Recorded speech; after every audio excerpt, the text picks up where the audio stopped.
When you need mealtime inspiration, it's worth shopping Kroger, where you'll find over 30,000 mouth-watering choices that excite your inner foodie. And no matter what tasty choice you make, you'll enjoy our everyday low prices, plus extra ways to save, like digital coupons worth over $600 each week. You can also save up to $1 off per gallon at the pump with fuel points. More savings and more inspiring flavors make shopping Kroger worth it every time. Kroger, fresh for everyone. Fuel restrictions apply.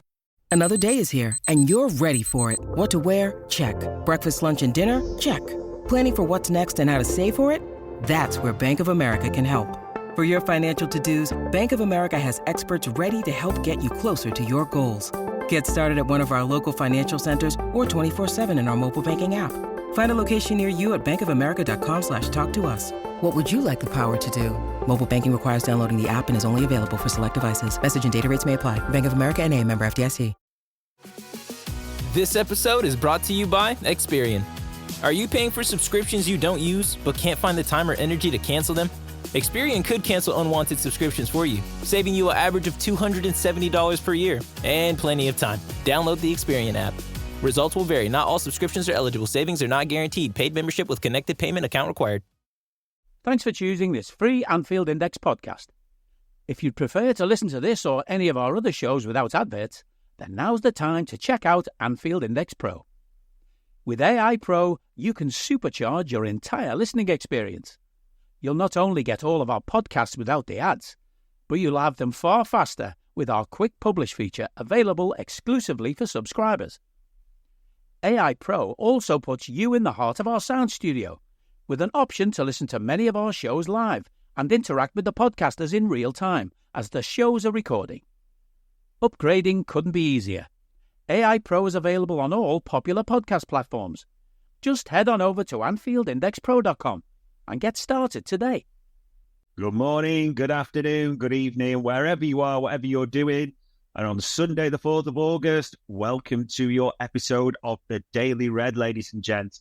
It's Dave Davis coming to you from a pretty miserable Edinburgh right now. Sunday's, trade descriptions there, because Saturday was nice, but it's not the same here. But anyway, it was all about the Reds, wasn't it? Who, based on the time you listen to this, could actually already be back in the UK or in the air. They are on the way back home. They flew off straight after the game against Manchester United.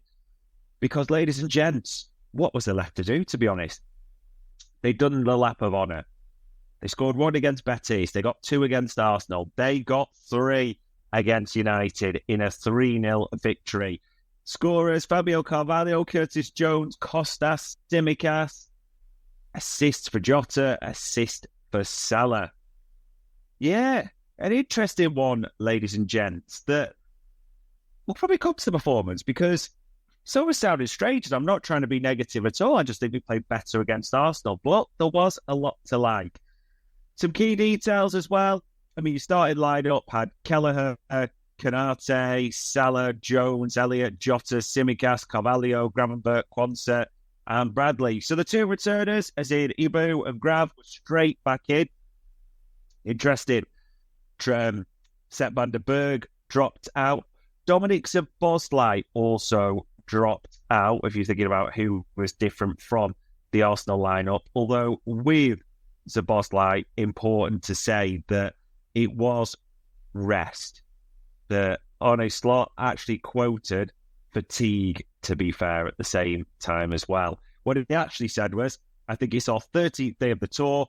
Dominic joined every session and every game, and we played the last one 2 days ago. I think it's a bit of fatigue, and we don't want to take any risk because we fly back to Liverpool tonight, and on Tuesday, all the other players arrive as well. So we want to start off then with all the players available, and we didn't want to take any risks with him today.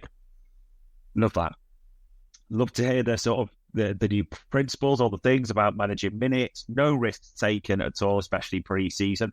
Not that the previous regime would, I'm not saying that, but it's good. If you think, especially for someone like Szoboszlai, who relies on that high energy, high impact game, and he was one of those 3 players that was injured last season, then re-injured with the same thing 2 games later. And we know the impact the injury had in the minute. So I like to hear that he's being managed. I like to hear that it's being done carefully. So no issue with that whatsoever. All good.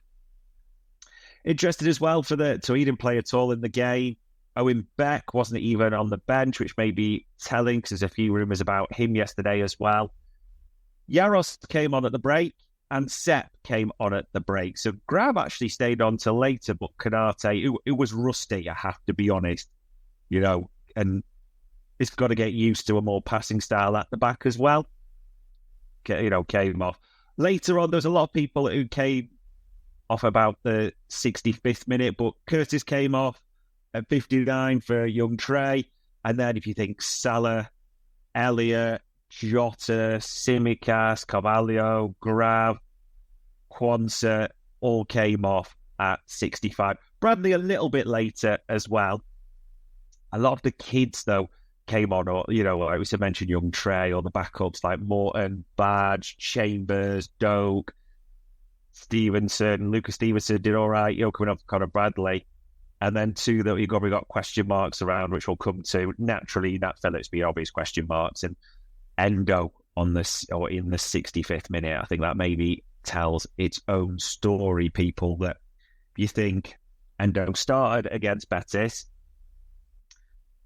then came on after, I think it was 71 possibly, or maybe at half. Actually, I think it might have been half time, to be fair. Again, yeah, I think half time against Arsenal. And now when he comes on at 65th, it's... And obviously, we know about the bid from Marseille. We know about the stories that Liverpool would accept that. You just have question marks now about... And depending on if Endo's happy with that, by the way, he might be quite happy. He's talked about, he expects more competition, maybe players coming in. But in terms of regular minutes, it's fair to say maybe a question mark there. So what about the performance, ladies and gents? Very good overall. Some nice attacking bits. So let's be positive. That third goal, sensational. I know it's a deflect or a save from an arne that puts it to Simicas, but the overall move, the Bradley inverted run, the Salah pass perfectly into his path, the cutback to Jota, saved by an arne, up till that bit, it's proper slot ball. It's flowing, it's moving fast. There was a lot to like. There was even bits, really nice interchange between Bradley and Salah. Bradley especially, going forward. There was one where Salah almost flicks it round the corner late on in the first half as well, which I thought was absolutely brilliant. There was a lot to like there. And by the way, the King.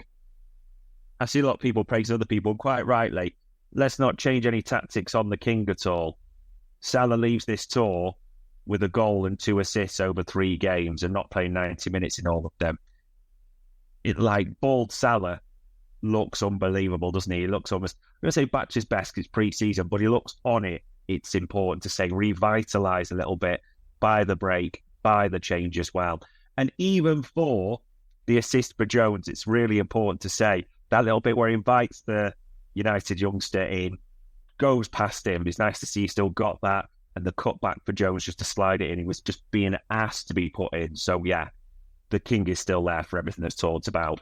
Let's not change that at all. Young Trey as well makes a real impact. Just look, the element of class. There was some brilliant passing when he comes on. There was one sweeping, from side to side. Just the kid's got quality. I do get the feeling more and more now they're going to keep him around and work with him. But interestingly, out of all those, I know it's 3-0, so you think it's a lot more on the attacking side. Big shout out for the keepers, Yaros and Kelleher. They made some big saves, especially in the first half. Kelleher makes a double save from Mount. Two chances, rather than a double save, just in case people are asking about that. But a couple of point blanks. There's one where Rashford flashes it close. What I'm getting at there is Liverpool gave up chances, and you could see Arne Slot getting a bit exasperated on the sideline at times as well. So, yeah, real shout out for the keepers. Yaros made a couple of good ones as well, point blank, in the second half. It's strange. Liverpool's a collection of keepers, Allison, Kelleher and Yaros. Unbelievable. Best in the league for me. But the 2 and 3 probably aren't going to be happy being in those positions currently. So I'll have to see what happens there. But yeah, a lot to like. I'm sure you've watched the highlights. Get your eyes around all the content, etc. There's been comments we'll get into.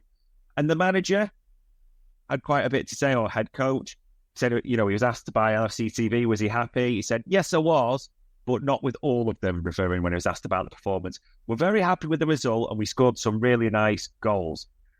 But I don't think we had enough control over the game because United was threatening us more than a few times. It's a 3-0 win, but the score could have been different tonight as well. I agree with him there. We did give up a few chances. It was interesting that mix of Quansah and Konate didn't quite sort of sit right. You could tell him he was getting used to being on the ball and this new style more. Quansah as well just jumped in a few times, strangely. There was one where he sort of ran in and Rashford spun him, and you were like, why are you doing that? We know sort of if Quansah's got an area where he has to be aware of it, it's not the quickest on the turn, is he? Almost like Bowser out of Mario Kart. Not the quickest on the turn, but when he gets up to top speed, it's there. Acceleration may be the right word around Quansah. So there was a few things to work on. Grav looked okay at points, I think, to be fair to him, but it wasn't free-flowing, and I think you could see from Slot's expressions and his mannerisms, yeah, that was a key point to talk about there. But we win. Card knocker 3-0 victory against United. It's happy. It's a tour. We won all the games. Provided there's no new injuries, we go home very happy. Curtis was happy. He said afterwards, I always said I want to be a lad who scores goals to assist the team. I just took it on myself. I thought in the first 20 minutes, they were coming to press us a lot, so I was trying to get on the ball more. But as the game went on more, they tried a bit. I saw the gaps appearing more, so I thought if I can get in the box, maybe I can nick myself a goal. And that's what I did. So yeah, a good one for him that way as well. So you think, ladies and gents, and it's naturally all the content. The David Lynch podcast is out on AI. If you're not listening to that, a good one to get his take on the game. And I'll be asking him tomorrow more in-depth, talking about the tour overall, how we see certain futures. And futures is the right way to talk about it, because from late last night up until early this morning, When you need mealtime inspiration, it's worth shopping Kroger, where you'll find over 30,000 mouth-watering choices that excite your inner foodie. And no matter what tasty choice you make, you'll enjoy our everyday low prices, plus extra ways to save, like digital coupons worth over $600 each week. You can also save up to $1 off per gallon at the pump with fuel points. More savings and more inspiring flavors make shopping Kroger worth it every time. Kroger, fresh for everyone. Fuel restrictions apply. When it comes to towing, seeing is believing. That's why Chevy Truck's advanced camera technology offers up to 8 available cameras for 14 unique views, so you can focus on the view that really matters. Chevrolet, together let's drive. Learn more about Chevy Trucks at Chevy.com. Safety or driver assistance features are no substitute for the driver's responsibility to operate the vehicle in a safe manner. Read the Vehicle Owner's Manual for important feature limitations and information. Future Chat's been the articles, hasn't it? And I mean, it was an Ornstein bomb. Liverpool actually have a transfer window Ornstein bomb because he released it early this morning. Fabio Carvalho was the subject of a bid of £50 million or up to £50 million from Southampton, which Liverpool have rejected. As David Ornstein says in his article, it's rejected by the Anfield hierarchy. And there's a couple of key lines in this as well. So quoting from the article, Liverpool have no desire to sanction another temporary departure, and if they are to consider selling, the fee would need to value Carvalho considerably higher than Southampton's offer.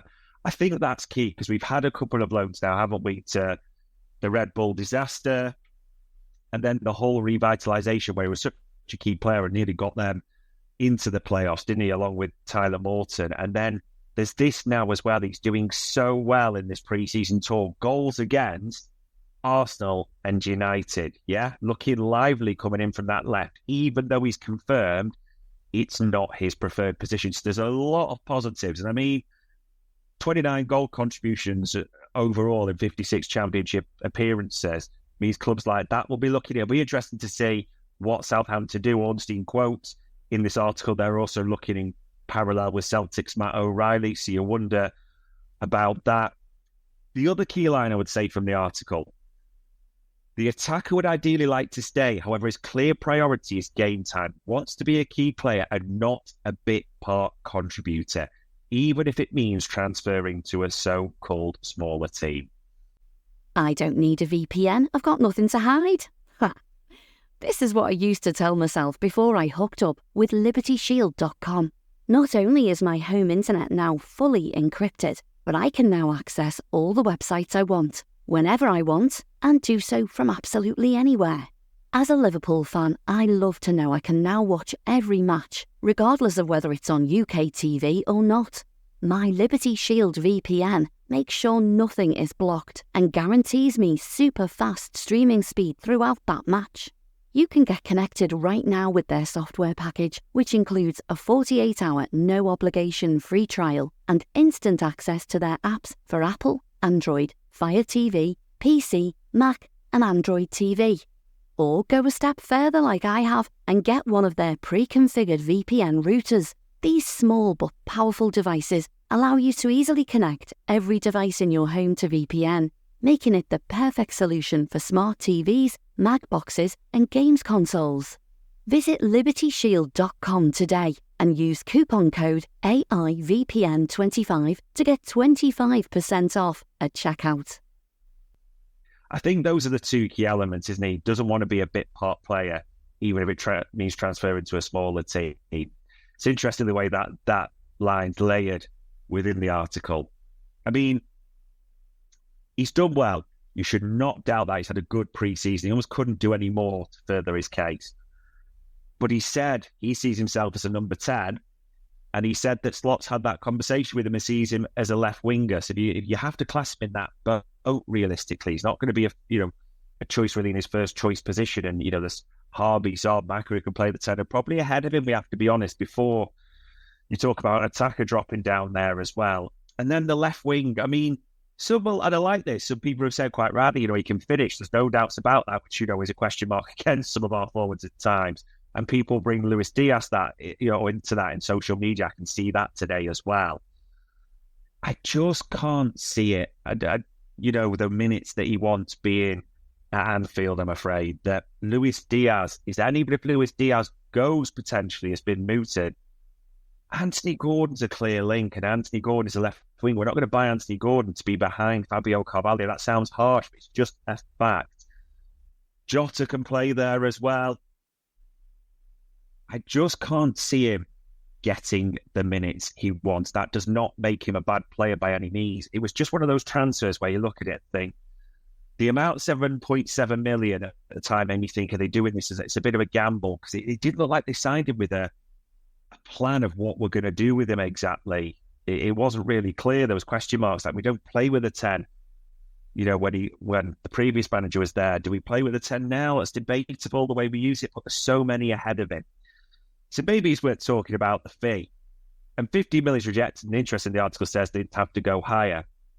I think, and I wrote about this today, 20 million brings Liverpool to the table seriously to discuss. And it could be 20 million plus add-ons. But you think Southampton, I think Alpha was cheeky, to be honest, as well. I mean, they paid 20 million for Taylor Hayward-Bellis, or however it's pronounced, the defender, who's a year older than Carvalho, has not shined at the championship level as highly. So it doesn't have that pedigree at the same time. So I do think it is a low ball offer, personally. But I suspect £20 million plus brings Liverpool back to the table. So we'll see what happens there. Bobby Clark, he was mentioned as well, not on the US tour. And it was another, patch journo briefing, wasn't it? So I could pick many, but just looking at a few there, that the leak came out that Red Bull Salzburg, as we mentioned yesterday, had made a £6 million bid. And as all the articles were alluding to, £12 million to even consider sanctioning a move for Bobby Clark. We talked about it yesterday, but I wasn't in the know this in any ITK nonsense. I just said at least double. I think Liverpool would want even more as well. There's a lot of interest. I still like the idea, as the article mentions, of a loan to somewhere like a championship club, or even Red Bull Salzburg would do me. But you see the clubs mentioned like Norwich, Leeds, Sheffield United, Coventry City in the article. Those are good moves for him.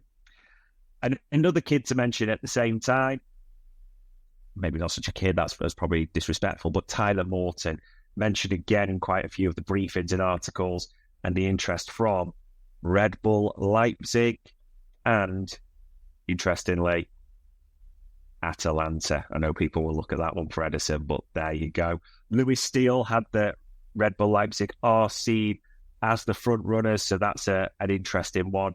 It's just another name that's mentioned in terms of we always knew there was going to have to be departures before there would be incomings, because it's a bloated squad. Whether you rate the squad or not, it's bloated. There was no doubts about it. And you see in the names that, are potentials, that the Clark, the Morton story, the Doak story we've mentioned as well, the new Carve story as well. I mean, that's 4 players.